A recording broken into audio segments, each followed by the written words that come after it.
예, 너는 내 것이라. You are mine. 오늘 말씀의 제목입니다. 여러분 1절 말씀을 보시면 1절 말씀은 하나님께서 이사야 선지자를 통해서 이스라엘 백성들에게 하시는 말씀입니다. 내가 너를 지명하여 불렀나니 너는 내 것이라. 하나님이 그렇게 말씀하십니다. 하나님은 이스라엘을 이렇게 부르시고 하나님의 자녀로 삼아 주셨습니다. 또 이스라엘을 부르시고 자녀 삼아 주신 하나님은 오늘날 누구를 부르셨을까요? 예, 저와 여러분을 불러주시고 하나님의 자녀로 삼아 주셨습니다. 우리를 부르실 때도 똑같이 너는 내 것이라 그렇게 부르신 줄 믿습니다. 여러분, 너는 내 것이라는 이 말씀은요, 소유권을 가리키는 말씀입니다. 누구에게 소속되어 있는지 그 소유 권한을 가리키는 말씀입니다. 여러분, 믿음으로 살아도요, 많은 사람들이 세상 우주 만물은 하나님이 지으시고 하나님이 운행하시고 하나님의 것인 줄 믿습니다. 그런데요, 자기 자신이 하나님의 것인 줄 모르는 사람이 있어요. 세상 만물은 다 하나님의 것인데 나는 내 것으로 착각하는 분들이 있는 것입니다. 사랑하는 성도 여러분, 우리가 누구의 것인지는 너무나 중요합니다. 우리가 하나님께 속하였느냐, 세상에 속하였느냐, 이것은 우리의 인생을 좌우합니다. 이 사실을 분명하게 알지 못하면 세상에 사는 동안 세상에 물들게 되는 것입니다. 그것은 곧 죄악에 물들게 되는 것이고요, 내 욕심을 따라 사는 것이고 세상을 쫓아가게 되는 것입니다. 다시 말하면 인생의 목표 없이 방황하며 살다가 인생을 마감하게 된다는 것입니다. 사도 베드로는 우리 인생의 신분이 무엇인지 분명하게 알았습니다. 그리고 그는 성도들에게 그것을 가르쳐 주었습니다. 베드로전서 2장 9절은 이렇게 기록을 합니다. 너희는 택하신 족속이요 왕같은 제사장들이요 거룩한 나라요 그의 소유가 된 백성이니. 마지막에 뭐라고 했어요? 그의 소유가 된 백성이니. 성도는 누구의 것? 하나님의 것이라는 거예요. 그것을 교회 성도 가운데 알지 못하는 사람들이 있기 때문에 강조하고 있는 것입니다. 베드로는 우리 인생이 누구의 것인지 분명하게 알았습니다.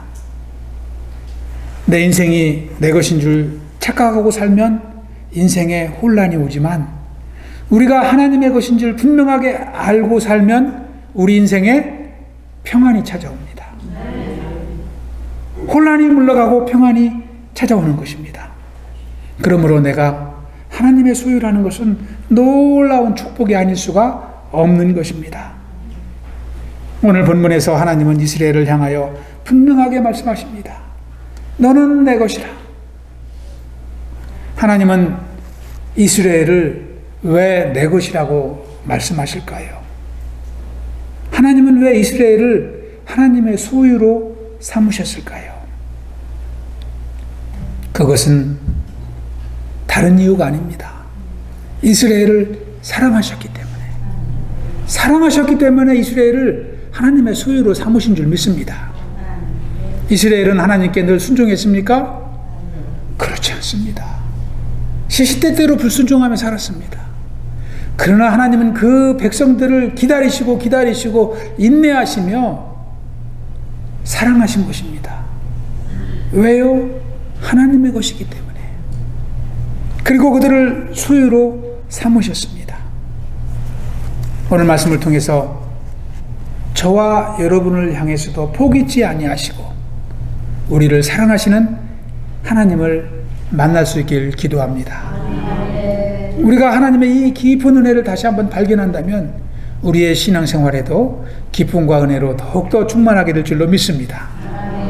그러면 하나님은 왜 우리를 하나님의 것이라고 말씀하실까요? First, the reason we belong to God is because He created us. 우리가 하나님의 소유가 된 것은요, 하나님이 우리를 창조하셨기 때문입니다. 우리 1절 한번 다시 읽어볼까요? 1절을 보시면 시작. 야곱아 너를 창조하신 여호와께서 지금 말씀하시느니라. 이스라엘아 너를 지으신 이가 말씀하시느니라. 너는 두려워하지 말라. 내가 너를 구속하였고 내가 너를 지명하여 불렀나니 너는 내 것이라. 아멘. 여기 보시면 야곱아 너를 창조하신 여호와께서, 야곱이라는 것은 이스라엘 백성들을 가리키는 말씀입니다. 또 이스라엘도 마찬가지입니다. 너를 지으신 이가 말씀하신다는 거예요. 너는 내 것이라. 하나님은 이스라엘을 지으셨기 때문에, 우리 인생들을 창조하셨기 때문에 하나님의 소유로 삼아 주셨다는 것입니다. 창세기에 보시면 하나님께서 우리 인생을 어떻게 지으셨는지 자세하게 소개하고 있지 않습니까? 창세기 1장 26절에 보시면은요, 하나님이 이르시되 우리의 형상을 따라 우리의 모양대로 우리가 사람을 만들고 그랬습니다. 그러니까 사람은 어떻게 지어졌어요? 하나님의 형상과 모양을 따라 하나님의 성품을 타고난 존재로 지어졌다는 것입니다. 그리고 사람이 위쪽으로는 육체를 지닌 존재로 지어졌지만 내적으로는 또 영적인 존재로 지으셨습니다. 창세기 2장 7절에 보시면 여호와 하나님이 땅의 흙으로 사람을 지으시고 생기를 그 코에 불어넣으시니 사람이 생명이 된지라. 사람이 육체의 존재일 뿐만 아니라 영적인 존재가 되었다는 것을 말씀하고 있습니다. 그래서 하나님은 인간을 모든 피조물 중에 하나님과 펠로우십, 교제할 수 있는 유일한 존재로 만드신 것입니다. 얼마나 우리 인생이 축복된 존재인지 모릅니다. 그래서 예수님께서도 마태복음 4장에서 말씀하셨듯이 우리가 떡으로만 살 것이 아니라 무엇으로 살아야 돼요? 하나님의 말씀으로 살아야 돼요. 영적인 존재이기 때문에. 육신의 존재라면 떡만 먹으면 살 수 있지만 영적인 존재는 하나님의 말씀으로 채워야 되거든요. 예수님은 그래서 그렇게 말씀하신 것입니다.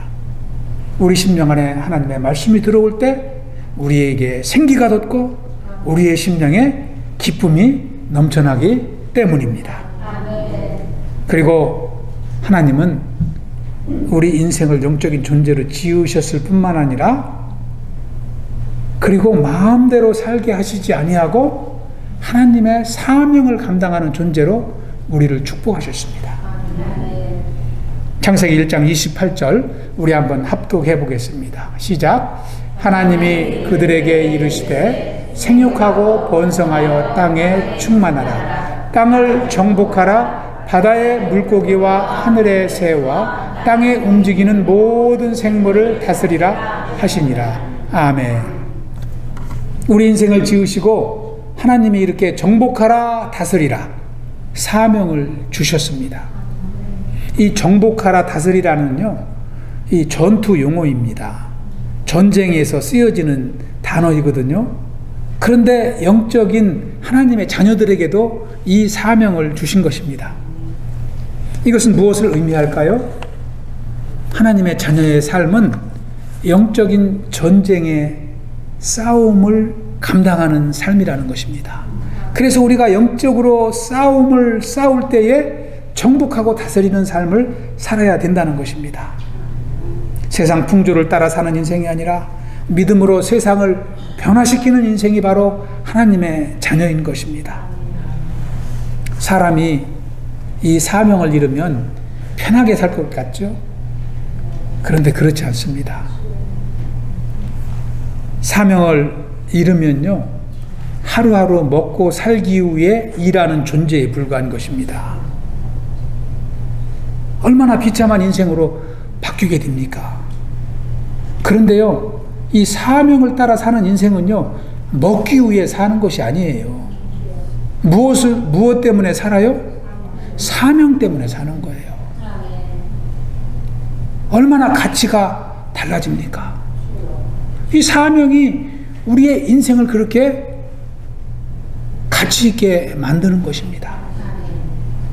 여러분, 우리가 사도행전 말씀을 주일학교와 새벽기도 시간에 말씀을 보고 있지만, 사도 바울이 위대한 것은 다른 것이 위대한 것이 아닙니다. 그는요, 빼어난 그런 인생의 조건을 갖고 있지만 그것이 그를 위대하게 하지 않았습니다. 하나님이 그에게 주신 사명 때문에 그는 오늘날 저와 여러분이 본받고 싶은 하나님의 종이 된 것입니다. 위대한 인생이 된 줄로 믿습니다. 그는 어떤 환경에 처해 있든지 복음을 증거하는 사명을 감당하기에 게으르지 않았습니다. 그는 사도행전 20장 24절에서 이렇게 선포합니다. 우리 한번 합독해 보겠습니다. 시작. 내가 달려갈 길과 주 예수께 받은 사명 곧 하나님의 은혜의 복음을 증언하는 일을 마치려 하면은 나의 생명조차 조금도 귀한 것으로 여기지 아니하노라. 아멘. 바울은요, 이 사명을 위해서 밑에 있는 생명도 아끼지 않는다는 거예요. 그러니까 밑에 있는 이 생명이라는 것은요, 육신의 생명을 가리킵니다. 왜 이 육신의 생명을 사명과 바꾸지 않아요? 사명을 감당할 때 육신의 생명은 끊어질 수 있지만 영적인 생명이, 영생이 임하기 때문이에요. 하나님 나라가 임하기 때문이에요. 이 사명이 우리 인생을 그렇게 축복의 길로 인도하는 것입니다. 오늘날도 사명을 따라 사는 인생은요, 자기 일과 하나님의 일을 구별할 줄 알아요.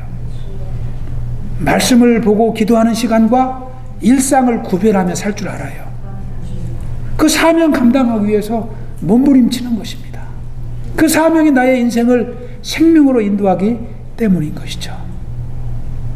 하나님은 우리를 지으시고 이러한 복음의 사명을 주심으로 하나님의 소유가 되게 하신 것입니다. 그래서요, 바꿔 말하면 우리가 이 사명을 감당할수록 우리는 하나님의 형상을 회복하는 거예요. 하나님이 우리를 만드신 형상을 회복하는 것이고 하나님 닮아가는 삶을 살아가게 되는 줄 믿습니다. 사명 안에 있는 자는 하나님 주시는 은혜와 평안을 누리며 소망 중에 살아가는 것입니다. 오늘 함께 예배하는 저와 여러분이 하나님이 창조하신 영적인 존재로서 하나님의 사명을 감당하며 축복의 삶을 살아갈 수 있길 축원합니다. 두 번째로 우리가 하나님의 소유가 된 것은요, 하나님이 우리를 구속하셨기 때문입니다. Second, the reason we belong to God is because He redeemed us. 우리를 구속하셨기 때문에, 우리를 속량하셨기 때문에 우리가 하나님의 것이 된 줄로 믿습니다. 여러분 1절을 다시 보시면 하나님은 두려워하지 말라라고 말씀하십니다. 그 이유가 무엇입니까? 중간에 너는 두려워하지 말라. 내가 너를 구속하였기 때문에, 내가 너를 구원하였으니까 이제는 더 이상 두려워하지 말라는 거예요. 여러분, 누가 두려워합니까? 세상에 살면서 누가 두려워합니까? 엊그제 October 31st 뭐예요? 할로윈. 우리 집에 보니까요, 막 우리 집 왼쪽 집도 그렇고 오른쪽 집도 그렇고 막 거기다 막 개미도 올려놓고 그 귀신 비슷한 것도 막 많이 걸어놨어요. 예. 어제 보니까 다 치웠던데요. 예. 제가 산책하면서 집사람한테 그랬어요. 여보, 왜 저 사람들이 저렇게 걸어놓을까? 제가 그랬어요. 두려워서 그렇다. 귀신이 두려워서 그렇다는 거예요. 응? 그 귀신 막는다고 걸어놨잖아요, 귀신을. 두려워서 그런 거예요. 이게 세상 사람들의 특징이에요. 믿음의 백성들의 특징은 뭐냐면 두려움이 없다는 거예요. 아멘. 두려움이 없어요. 사도 바울도 생명이 다 되었지만 두려워하지 않잖아요. 왜 그래요? 하나님이 그를 구속하셨기 때문에, 하나님의 생명 안에 있기 때문에 세상에 두려울 게 없는 거예요. 여러분, 생명을 두려워하지 않는데 뭘 두려워하겠어요?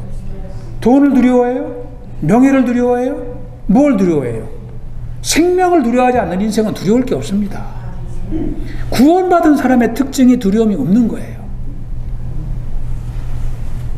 하나님은 내가 너를 구속하였으니까 이제는 더 이상 두려워하지 말라, 이렇게 말씀하십니다. 여기서 구속이라는 단어는 저와 여러분이 잘 알지만 속량이라는 단어와 똑같습니다. 영어로 redemption입니다. redemption.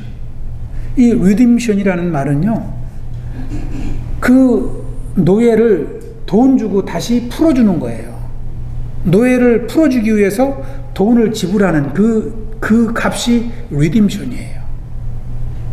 우리나라 조선시대에도요, 노비제도가 있었지 않습니까? 노비. 저렇게 노비들은요, 참 잘 입지도 못하고 잘 먹지도 못하고 불우한 삶을 살게 됩니다. 이게 조선시대에 노비제도가 공식적으로 있었어요. 그러니까 조선 전기에는 노비는 평생 노비입니다. 아무리 돈을 줘도 양인이 될 수가 없어요. 부모가 노비면 자식도 노비로 살아야 돼요. 얼마나 불행한 인생입니까? 그런데 조선시대 후기에 오면서부터 이 제도가 바뀌기 시작합니다. 그래서 노비들도 속전을 주면, 리딤션을 주면은 이 양인이 되는 거예요. 그래서 이렇게 위로 양반까지 올라갈 수 있는 그러한 제도가 시행이 되게 됩니다. 하나님께서 구원해 주셨다는 것은요, 죄악된 인생을 그 돈 주고 구해 주셨다는 거예요. 값 주고 사셨다는 거예요. 이게 리딤션이에요. 저와 여러분을 구원해 주신 것도 예수님의 피값으로 예수님의 생명을 십자가에 놓고 저와 여러분을 죄악 가운데 생명으로 인도하신 거예요. 이게 바로 리딤션, 구속인 것입니다. 여러분, 이 은혜를 우리가 무엇과 비교할 수 있을까요? 우리가 이 은혜를 입은 사람은요, 두려움이 없습니다.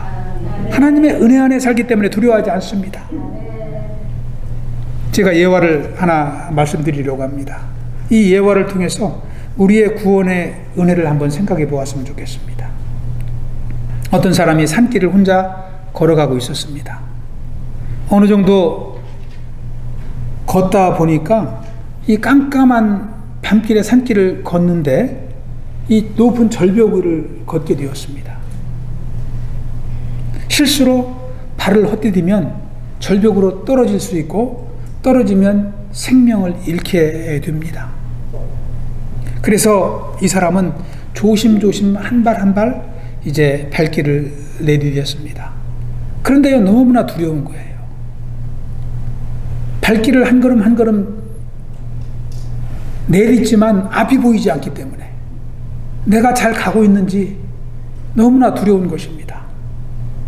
그러다가 그만 이 사람이 발길을 헛디뎠어요. 그래서 옆으로 쓰러져서 절벽 아래로 떨어지기 시작합니다. 그런데 가까스로 무엇을 움켜잡았는데 나무 뿌리를 딱 움켜잡은 거예요. 보니까 자기가 살아있어요. 나무 뿌리에 매달려가지고 허공을 향해서 외쳐댑니다. 사람 살리라고 외쳐대지만 아무도 대답하는 사람이 없어요. 깜깜한 밤입니다. 그리고 나무 뿌리를 잡고 있는 손이 시간이 흐르면서 약해지기 시작합니다. 이제 더 이상 지탱할 힘이 없어요. 그러다가 이 사람이 나무 뿌리를 놓치게 됩니다. 그리고 절벽 아래로 추락하게 됩니다. 순간 이 사람은 와 하는 소리와 함께 절벽 아래로 곤두박치기 시작합니다. 그런데 이게 웬일입니까? 절벽 아래로 떨어질 줄 알았는데 딱 떨어지고 보니까 발이 땅에 딱 닿는 거예요. 깜깜한 밤이라 몰랐는데 1m 남짓한 언덕에 불과했던 거예요. 한숨을 푹 쉬면서 참 이 사람은 얼마나 심령에 안도의 숨을 몰아셨는지 모릅니다. 여러분, 얼마나 다행스러운 일입니까? 얼마나 감사한 일입니까? 여러분, 우리도 알지 못하는 죄악의 늪에 비명을 지르며 떨어지고 있을 때 하나님께서 예수님을 보내주셔서 받아주신 거예요. 그것이 구원입니다. 그것이 구원이에요. 여러분, 죄를 짓고 감옥에 들어가면 어떤 마음일까요? 다른 마음 없습니다. 다른 생각 없습니다. 오직 두려움만 가득한 것입니다. 그것이 죄인의 특징입니다. 그것이 저와 여러분의 구원받기 전의 모습인 거예요. 하나님의 은혜가 아니었다면 우리는 평생 그렇게 살다가 절망의 늪으로 떨어지는 인생에 불과한 것이 바로 우리 인생인 것입니다. 그런데 하나님은 왜 저와 여러분을 구원하셨을까요? 하나님이 저와 여러분을 구원해 주신 것은 다른 이유가 아닙니다. 하나님의 것이니까. 하나님의 것이니까 우리를 구원해 주신 줄로 믿습니다. 제가 남보다 더 잘생겨서 하나님이 나를 구원해 주시고 주의 일꾼으로 세워주셨을까요? 그렇지 않습니다. 저와 여러분이 남보다 착해서 구원받았을까요? 아닙니다. 저와 여러분이 다른 사람들보다 착한 일을, 선한 일을 많이 해서 우리가 구원받았습니까? 아닙니다. 저와 여러분이 하나님의 것이기 때문에 하나님은 우리를 구원해 주신 것입니다. 이것은 위험에 처해 있는 자녀를 부모가 조건 없이 구해주는 것과 똑같은 거예요. 만일 저와 여러분의 자녀가 위험에 처해 있다면 여러분 그 중에서 공부 잘하는 자녀만 구원해 주실 거예요? 부모에게 효도한 착한 자녀만 구원해 주실 거예요? 아니지 않습니까? 무조건 달려들어서 구원해 주잖아요. 왜요? 내 자녀니까. 하나님이 우리를 구원해 주신 조건도 똑같은 것입니다. 우리가 이 구원의 은혜를 알면은 하나님을 날마다 찬양하지 않을 수 없는 것입니다. 아직도 하나님의 구원의 은혜가 실감나지 않는 분이 계십니까? 그것은 내 안에 내 의가 살아있다는 증거입니다. 우리는 그것을 놓고 주님 앞에 회개해야 됩니다. 그때 주님은 은혜를 주시고 생명을 우리에게 허락하여 주실 것입니다. 저와 여러분이 아무 공로 없이 구원받았다는 사실을 깨닫고 하나님의 구속의 은혜에 감사하는 삶을 살아갈 수 있길 축원합니다. 마지막 세 번째로 우리가 하나님의 자녀가 된 것은 하나님이 우리를 지켜주시기 때문입니다. Third, the reason we belong to God is because God protects us. 하나님은 하나님의 자녀들을 보호하여 주신다는 것입니다. 여러분, 하나님의 자녀가 되면 고난이 없을까요? 하나님의 자녀가 되면 근심 걱정이 떠나갑니까? 없습니까? 늘 찾아옵니다. 고난이 찾아옵니다. 세상에 사는 동안 하나님의 자녀도 역경과 고난을 경험하며 살아갑니다. 2절 말씀을 우리 한번 읽어보겠습니다. 2절 말씀 시작. 네가 물 가운데로 지날 때에 내가 너와 함께 할 것이라. 강을 건널 때에 물이 너를 침몰하지 못할 것이며 네가 불 가운데로 지날 때에 타지도 아니할 것이 불꽃이 너를 사르지도 못하리니. 아멘. 여기 보시면 하나님의 자녀들도 물 가운데로 지날 때가 있고 강을 건너야 할 때가 있고 또 불 속을 통과해야 될 때가 있다는 거예요. 이 물과 불은요, 성도들이 이 세상을 살아가면서 겪는 고난과 역경, 시험을 가리키는 말씀입니다. 물과 불이 피해가지 않습니다. 하나님은 그런데 우리를 창조하셨을 뿐만 아니라 우리를 구속하셨을 뿐만 아니라 우리를 물과 불 속에서도 지키고 보호하신다는 거예요. 왜요? 하나님의 것이니까. 우리를 그렇게 인도하신다는 것입니다. 여러분 집안에 있는 가전제품을 사면 보증기간이 몇 년이에요? 되게 매니팩처 워런티는 1년 줍니다. 1 year. 자동차는 조금 길지요. 3 years.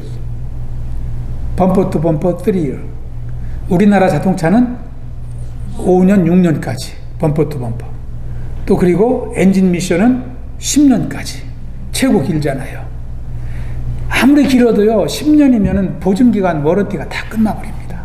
그때부터는 내가 알아서 고쳐야 되고 내 돈 주고 고쳐야 되는 거예요. 그런데 우리를 향하신 하나님의 워런티는 몇 년? 할렐루야. I will be with you. 내가 너와 함께 할 것이다 말씀하시며 익스파이어를 성경에 기록하고 있지 않아요. 응?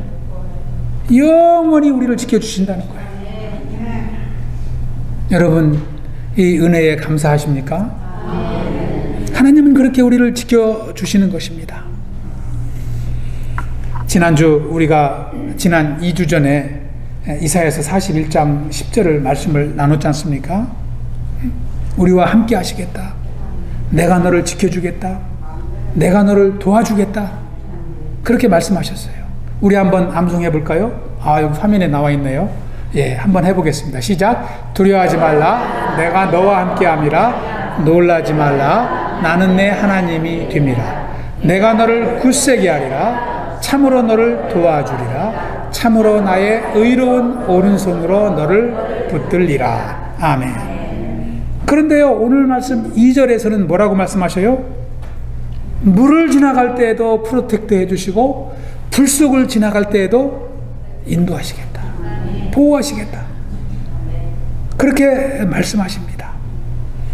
마치 모세의 인도함을 받은 이스라엘 백성들이 홍해를 그렇게 건너갔잖아요.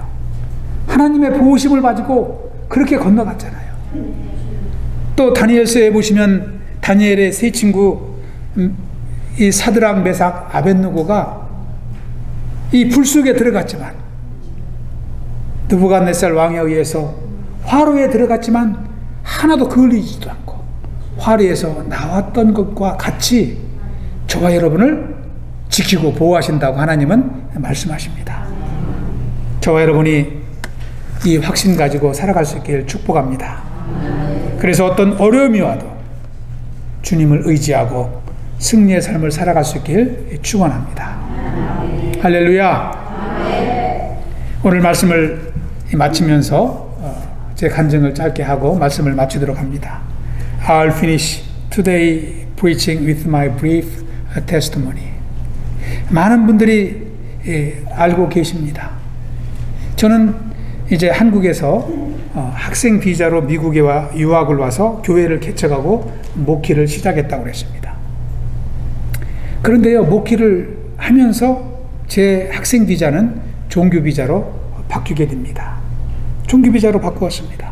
그리고 종교 비자를 통해서 영주권을 얻게 되고 지금은 시민권자로 살고 있습니다. 지난 세월을 돌아보면은요, 순간순간이 하나님의 은혜가 아닐 수 없습니다. 그런데요, 지나온 순간을 가만히 또 생각을 해보면 힘든 때가 없지 않은 것이 아닙니다. 모든 것이 하나님의 은혜이지만 또 지나온 과정마다 굴곡이 있었다는 것입니다. 한 번은요, 제가 종교 비자가 만료되어서 비자 연장을 해야 되는데 재정적인 여유가 저희 가정에 없었습니다. 교회도 개척교회라서 저를 도와줄 수가 없었습니다. 그런데 종교 비자가 연장되지 않으면 제가 미국에서 더 이상 목회를 할 수가 없는 상황입니다. 또 뿐만 아니라 당시 학교에 다녔던 우리 두 아이들이 정부로부터 등록금 지원을 받을 수가 없게 되기 때문에 학교를 그만둬야 됩니다.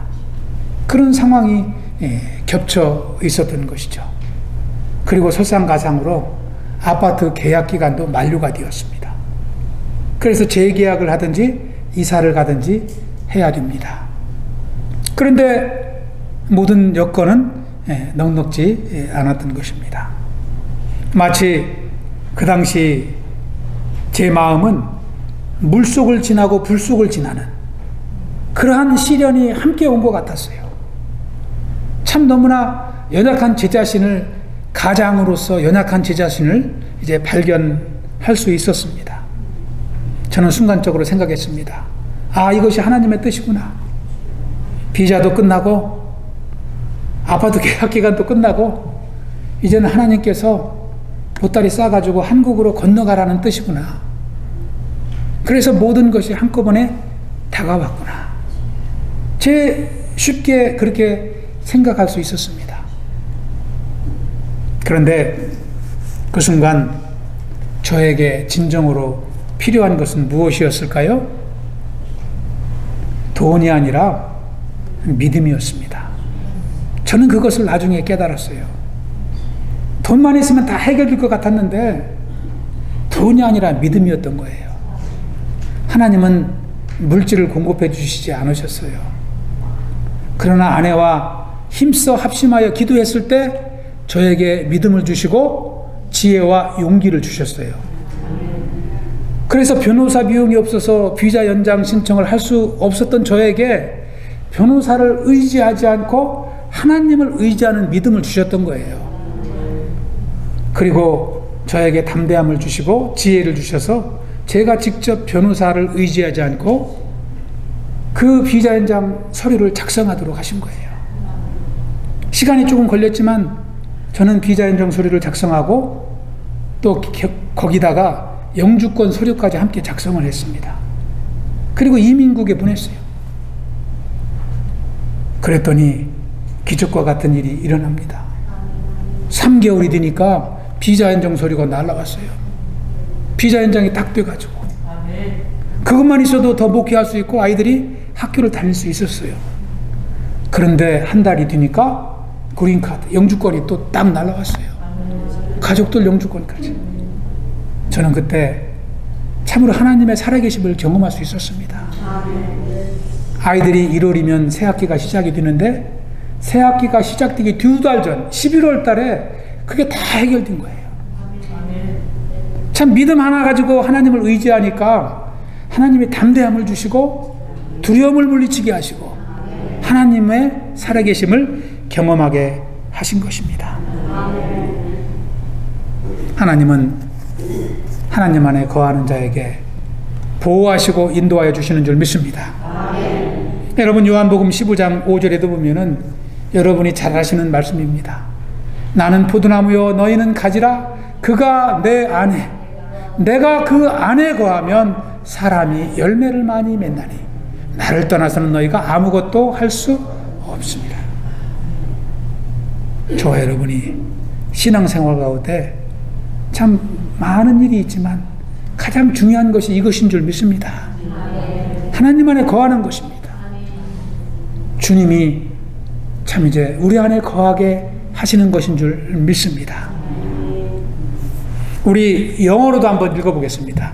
영어로도 시작. I am the vine, you are the branches. If a man remains in me, and I in him, he will bear much fruit. Apart from me, you will cannot do nothing. 하나님 안에 거하면 많은 열매를 맺지만 하나님을 떠나면 nothing, no fruit. 우리 인생에 담는 게 없다는 것입니다. 여러분, 우리 인생뿐이 아닙니다. 우리가 섬기는 교회도 마찬가지예요. 이 교회 누구 것이에요? 하나님의 것이에요. 하나님이 세우시고 하나님이 인도하시고 하나님이 인도하실 것입니다. 우리가 그 믿음만 잃지 않으면은요, 교회 안에 역사하시는 하나님의 능력과 은혜를 경험하며 살 수 있는 거예요. 내가 하려고 하면은 지칩니다. 은혜도 없습니다. 포기하게 됩니다. 하나님 대신 주인 행세하기 때문에 그래요. 그러나 하나님께 맡겨드리면 하나님께서 우리 교회를 30배로 60배로 100배로 축복하여 주실 줄로 믿습니다. 할렐루야. 저와 여러분이 하나님의 소유된 자로서 하나님 주신 사명을 따라 하나님의 영광을 위해 쓰임받는 인생으로 살길 축원합니다. 우리 한번 해보겠습니다. 너는 내 것이라. 너는 내 것이라. 할렐루야. 기도하겠습니다.